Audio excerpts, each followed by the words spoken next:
Hello friends, तो कैसे हैं आप सब। आई होप कि आप लोग बहुत अच्छे होंगे दोस्तों और खूब बढ़िया से पढ़ाई कर रहे होंगे। दोस्तों आज की इस वीडियो में हम समीकरण को हल करना सीखेंगे। तो चलिए हम स्टार्ट करते हैं वीडियो को। देखिए दोस्तों, समीकरण को हल करने में जिन चीजों की हमें जरूरत पड़ेगी उसको यहाँ पर जान लेते हैं। उसके बाद हम आएंगे दोस्तों समीकरण को हल करने के लिए। तो चलिए हम जानते हैं। देखिए समीकरण में क्या होता है, बेसिकली समीकरण में बराबर का चिन्ह होता है, ठीक। अब इस बराबर के चिन्ह के दोनों तरफ कुछ ना कुछ पदे होती है। क्या होती है, इस बराबर के दोनों तरफ कुछ ना कुछ पदे होती है जो चिन्ह के द्वारा जुड़ा रहता है। क्या होता है, चिन्ह के द्वारा कनेक्टेड रहता है। अब यहाँ पर हमें समझना पड़ेगा कि चिन्ह एक साइड मान लीजिए कोई चीज है तो दूसरे साइड जाएगा तो क्या होगा। ठीक, तो आइए इसको हम समझ लेते हैं। मान लीजिए दोस्तों कोई पद प्लस के साथ है बराबर के इधर, तो उस साइड जाएगा दोस्तों तो हो जाएगा माइनस में, ठीक। अगर माइनस में है तो बराबर के उस साइड प्लस में हो जाएगा, ठीक। अगर गुना में है तो बराबर के उस साइड जाएगा तो भाग में या दोस्तों बाटा में। क्या होगा, बाटा में। बाटा आप लोग समझ रहे हैं, बाटा का मतलब दोस्तों भिन्न, भिन्न में चला जाएगा। अगर इधर भाग में है पद तो बराबर के दूसरे साइड क्या हो जाएगा, गुना में हो जाएगा।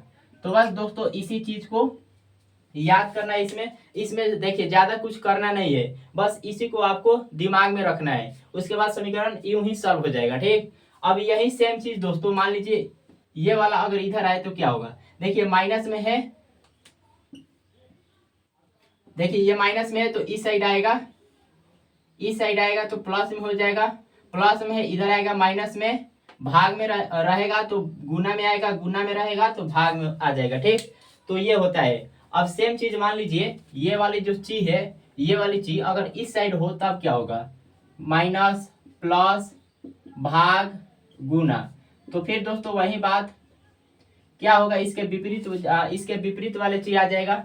जैसे यहाँ पे माइनस में है तो इधर आएगा प्लस में, इधर प्लस में है इधर आएगा तो माइनस में, इधर भाग में है इधर जाएगा तो दोस्तों गुना में, और ये क्या है गुना तो इधर आएगा तो भाग या बट्टा में। तो बस दोस्तों इसी चीज को आपको दिमाग में रखना है। और चलिए हम आते हैं समीकरण को हल करने के लिए। अब दोस्तों बड़े ही सिंपल से समीकरण हल हो जाएगा, ठीक। तो आइए अब हम उदाहरण से समझते हैं कि समीकरण को हल कैसे किया जाता है। तो हमने एक उदाहरण ले लिया x+6 बराबर 0, ठीक। हमने क्या उदाहरण लिया, x+6 बराबर 0। अब यहाँ पर देखिए समीकरण में कौन कौन सी राशि होती है। तो समीकरण में मात्र दो ही तरह की राशि होती है। कितने तरह की, दो तरह की। एक होती है दोस्तों चर राशि, एक होती है चर राशि, और दूसरी होती है दोस्तों अचर राशि। क्या होती है, अचर राशि। तो देखिए चर राशि में कौन सी राशि इसमें शामिल होती है। तो चर राशि का मतलब होता है दोस्तों जिसका मान बदलता रहता है। ऐसा राशि जिसका मान बदलता रहता है वो चर राशि होती है, ठीक। तो इसमें कौन सी आ जाएगी, इसमें आ जाएगा X Y Z P Q, इस तरह के जो अल्फाबेट से मतलब अंग्रेजी के अल्फाबेट्स इसमें आते हैं, ठीक। तो ये सब क्या है, चर राशि है। क्यों भाई, क्योंकि इसका मान बदलता रहता है, ठीक। और ये क्या है, ये अचर राशि। तो अचर राशि में कौन आएगा, तो इसमें 1 2 3 5 6 ये सारी राशि इसमें आता है, ठीक। अचर राशि में, अचर राशि किसे कहते हैं, तो ऐसा राशि जिसका मान नहीं बदलता हो, ठीक। तो ये सब राशि क्या है, अचर राशि है। यानी अचर राशि में संख्यात्मक मान आते हैं, ठीक। संख्यात्मक मान आते हैं, ठीक।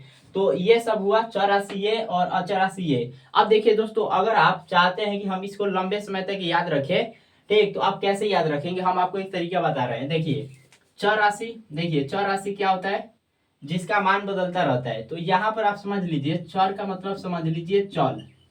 चल का मतलब तो आप समझ ही रहे हैं, एक स्थान से दूसरे स्थान तक जाना, ठीक। मतलब क्या कि ये जगह चेंज हो रहा है, मतलब इसका मान चेंज हो सकता है, ठीक। इसका मान चेंज हो सकता है। और अचर का मतलब समझ लीजिए दोस्तों अचल।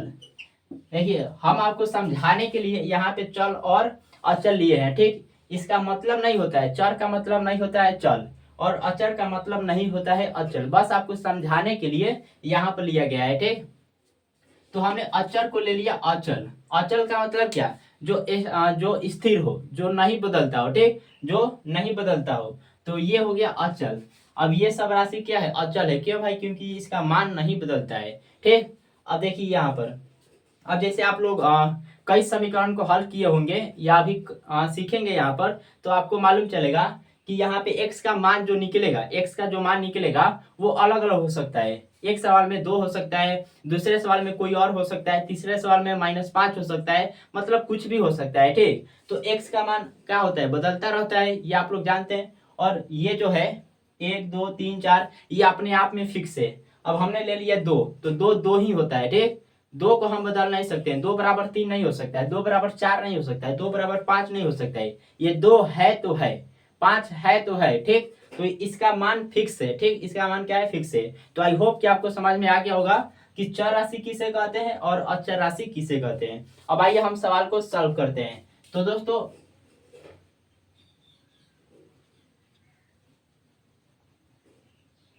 देखिए, सवाल को सॉल्व करने के लिए आपको एक चीज और ध्यान में रखना पड़ेगा। ठीक, देखिए क्या चीज क्या है। देखिए आपको क्या करना है, चर राशि को एक तरफ कर देना है। क्या करना है, चर राशि को एक तरफ करना है और अचर राशि को दूसरे तरफ कर देना है। किसी भी तरह से आपको, किसी भी तरह से क्या करना है, आपको चर राशि एक तरफ और अचर राशि एक तरफ कर देना है। अब दोस्तों हम ये नहीं कर रहे हैं, हम ये कदापि नहीं कर रहे हैं कि चर राशि केवल इसी साइड रहेगा, केवल इसी साइड रहेगा, ऐसा नहीं है। ठीक, ये अचर राशि इधर भी हो सकता है और चर राशि इधर भी हो सकता है। बस आपको करना क्या है, चर राशि को बराबर के एक साइड और अचर राशि को बराबर के दूसरे साइड कर देना है। ठीक, ये आपको दिमाग में फिट कर लेना है कि ये हमें काम करना है। ठीक, तो आप रूपी दोस्तों समीकरण हल हो जाएगा। अब यहाँ पर देख लीजिए, अब यहाँ पर देख लीजिए x+6 बराबर 0, x+6 बराबर 0।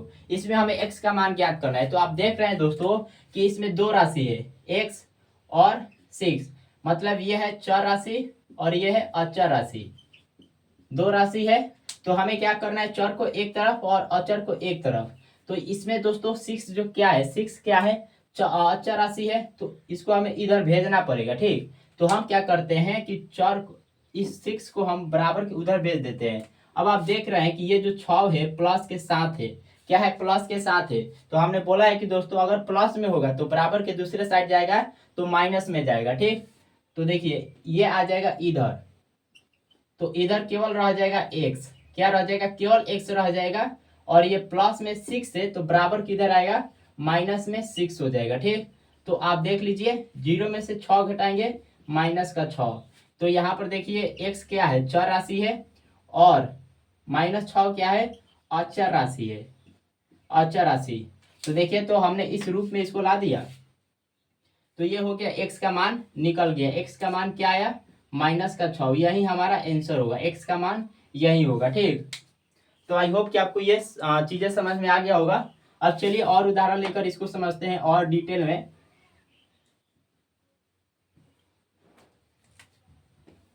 तो देखिए यहाँ पर एक उदाहरण लेते हैं, x+2x+6 बराबर 5। इसमें करना क्या है, इसमें x का मान ज्ञात करना है। ठीक, इसमें क्या करना है, x का मान ज्ञात करना है। अब दोस्तों हम यहाँ पर आपसे पूछे कि बताइए इसमें चर राशि की संख्या कितनी है, चर राशि की संख्या कितनी है। तो दोस्तों आप लोग क्या बताएंगे, क्या आप लोग ये बताएंगे कि इसमें चर राशि की संख्या 2 है। अगर ये आप लोग सोच रहे हैं तो गलत है, इसमें दोस्तों चर राशि की संख्या 1 है। अब हम आपको बताते हैं क्यों। देखिए इसमें, इस पूरे समीकरण में देखिए केवल x है, केवल क्या है, x है।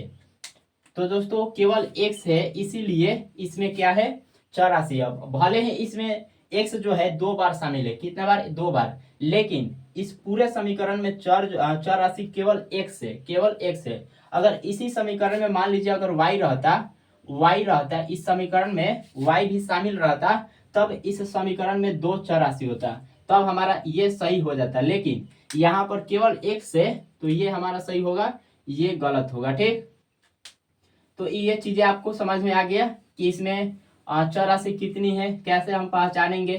तो दोस्तों उसमें बस आपको देखना है कि उसमें कितने प्रकार के राशि है, कितने प्रकार के उसमें राशि है। ठीक, तो बस आपको वही हो जाएगा। अब इसमें केवल x है तो इसमें एक राशि है। ठीक, एक चर राशि है। अगर मान लीजिए इसमें y भी रहता, y भी अगर इसमें रहता तो 2 चर राशि हो जाता। इसी समीकरण में मान लीजिए z भी रहता तो 3 हो जाता। इसमें चर राशि की संख्या कितनी हो जाती, 3 हो जाती।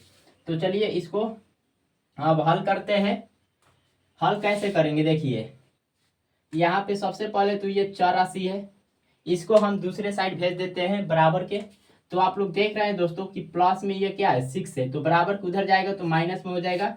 अब केवल इधर आ जाएगा x प्लस 2x, ठीक, बराबर 5 है, इसको भेजेंगे माइनस में आएगा इधर, तो माइनस में 6, ठीक हो गया।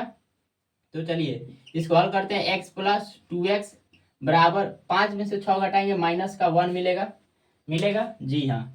अब देखिए यहाँ पर ये क्या होगा, x plus 2x, x plus 2x, ये दोनों जुड़कर कितना होगा बताइए। अब देखिए किसी भी राशि के साथ, किसी भी राशि के साथ कोई संख्या जुड़ा रहता है, किसी भी राशि के साथ कोई संख्या जुड़ा रहता है तो वो राशि उतनी ही संख्या के बराबर उसमें शामिल होती है। मतलब आप समझिए, मान लीजिए कि यहाँ पर y है, ठीक, और इसके साथ मान लीजिए 4 जुड़ा हुआ है, तो इसका मतलब ये है कि ये जो y राशि है ये 4 बार शामिल है, ठीक, y प्लस y हम ये लिख सकते हैं, ठीक, y प्लस y 4 बार हम इसको प्लस में कर सकते हैं। तो उसी तरह से यहाँ पर देखिए ये 2x है, मतलब यहाँ पर x कितनी बार है, 2 बार है, और एक बार यहाँ पर है, तो हम सबको जोड़ेंगे तो कितना बार हो जाएगा, 3 बार हो जाएगा, यानी 3x और बराबर में माइनस का 1 है। अब हमने दिमाग में फिट किया है भैया कि हमें एक तरफ करना है चर राशि को और एक तरफ करना है अचर राशि को। तो यहाँ पर आप देख रहे हैं कि यहाँ पर ये हुआ चर राशि और ये हुआ अचर राशि। बोले अब बोलिए हुआ कि नहीं, जी हाँ हुआ। तो हमें क्या करना पड़ेगा, इस अचर को भेजना पड़ेगा उधर, तभी तो इधर केवल चर राशि रह जाएगा। तो चलिए हम इस 3 को उधर भेज देते हैं। अब ये देखिए यहाँ पर 3x से, तो दोस्तों यहाँ पर क्या है, ये कुछ भी नहीं है, तो यहाँ पे गुना का ची है, मतलब ये जो ची है मतलब ये 3 x के साथ गुना में जुड़ा हुआ है, क्या हुआ है 3 x के साथ गुना में जुड़ा हुआ है। तो यहाँ पर आप जानते हैं कि अगर कोई पद गुना में रहेगा तो बराबर के दूसरे साइड जाएगा, तो भाग में हमने आपको शुरुआत में ये चीज बताया है। तो यहाँ पर ये क्या हो जाएगा, गुना में 3 है, इधर आएगा तो भाग में चला जाएगा, यानी माइनस का 1/3 हो जाएगा, ठीक। तो गुना में है, इधर आएगा भाग में या दोस्तों बाटा में, तो हमने इसको बाटा में रख दिया, कोई दिक्कत नहीं है। तो x का मान कितना मिला, माइनस का 1/3, ये हमारा आंसर होगा, ठीक। तो आई होप कि आपको ये चीजें समझ में आ रहा होगा। चलिए एक और उदाहरण लेकर देखते हैं।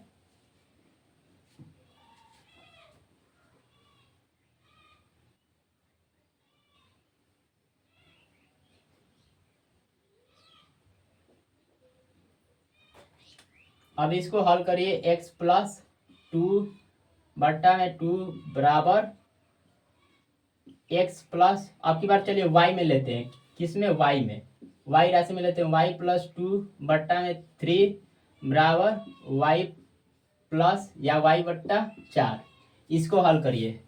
तो सबसे पहले आप लोग क्या करिए, क्रॉस वाइज गुना करा लीजिए, मतलब इसके साथ इसके देखिए 3 के साथ y का गुना होगा और इसके साथ 4 से गुना होगा, ठीक। तो 4 से गुना हो जाएगा, तो ये होगा 4 इंटू वाई प्लस 2 बराबर 3 इंटू 3 गुणे वाई, ये हो जाएगा। चलिए इस 4 से दोनों पद में गुना होगा, तो 4 में y से गुना करेंगे तो 4y, प्लस है तो प्लस 4 में 2 से गुना करेंगे 8 हो गया, 3 में y से गुना करेंगे 3y हो जाएगा। अब हमें क्या करना होगा, हमें ये काम करना है कि चर राशि को एक तरफ, अचर राशि को एक तरफ। तो देखिए ये हमारा अचर है, ठीक, क्या है, अचर है।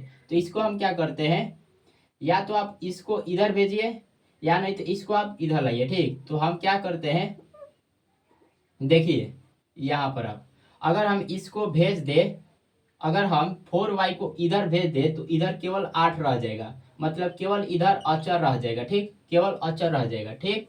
तो हम क्या करते हैं 4y को ही भेज देते हैं।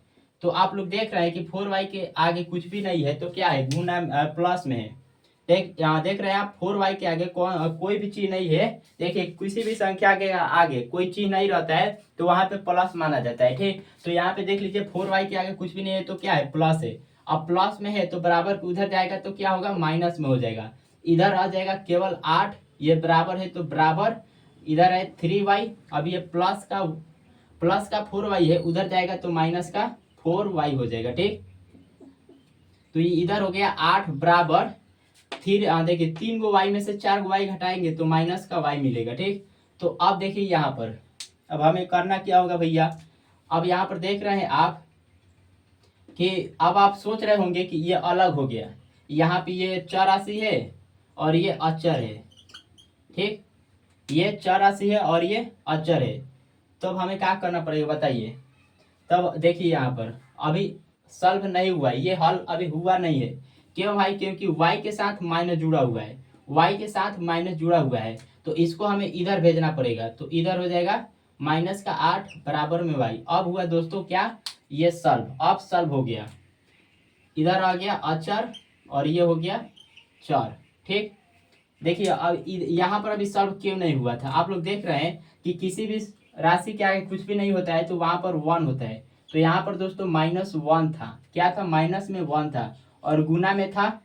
तो इस गुना में -1 है, इधर भेजेंगे तो भाग में आएगा। ठीक, तो चलिए एक बार हम बता ही देते हैं। तो यहाँ पर देख लीजिए कुछ भी नहीं है तो 1 है, गुना में है, इधर आएगा तो भाग में आएगा। ठीक, तो इसका मतलब 8 भागे माइनस का 1 बराबर में y। अब देखिए 8 में -1 से भाग देंगे तो माइनस का 8 ही मिलेगा बराबर में y। तो हल हो गया, y का मान निकल गया। तो दोस्तों इस तरह से समीकरण को हल किया जाता है। आई होप कि आपको दोस्तों समझ में आ गया होगा। अगर दोस्तों थोड़ा बहुत आपको कंफ्यूजन है अभी भी तो आप लोग वीडियो को एक बार फिर से देख लीजिए, जरूर से पूरा आपको 100% समझ में आ जाएगा। ठीक, तो दोस्तों मिलते हैं अगले वीडियो में, तब तक के लिए जय हिंद।